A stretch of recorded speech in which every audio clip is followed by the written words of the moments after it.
তিমি অনেক মজাদার একটা জীব, যাকে ঘিরে আছে অনেক অনেক মজাদার এবং আশ্চর্যজনক সব তথ্য। ছোট কাঁকড়া আর চিংড়ি খেয়ে বেঁচে থাকতে হয় সব থেকে বড় প্রাণী নীল তিমিকে। তিমি আকারে 200 টন পর্যন্ত হতে পারে, তবে গড়ে এরা 100 থেকে 150 টন পর্যন্ত হয়ে থাকে।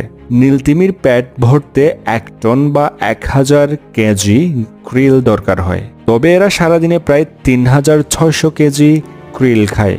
কিন্তু আশ্চর্যজনকভাবে এদের খাদ্যনালী অনেক পাতলা। যদি এটি দিনে 2 থেকে 3 টন ক্রিল নেয়, সম্পূর্ণভাবে প্রসারিত হলেও মাত্র 15 থেকে 25 সেন্টিমিটার পর্যন্ত লম্বা হয়। চিংড়ির মতো হুবহু ক্রিলের দৈর্ঘ্য 5 থেকে 6.5 সেন্টিমিটার এবং গড় ওজন 2 গ্রাম, মানে আমরা যে ছোট চিংড়ি খাই তার সমান। এছাড়াও নীলতিমি, কাঁকড়া, গলদা চিংড়ি, ক্র্যাফিশও খায়। সাইজটাও আমরা জানি 20 থেকে 50 সেন্টিমিটার।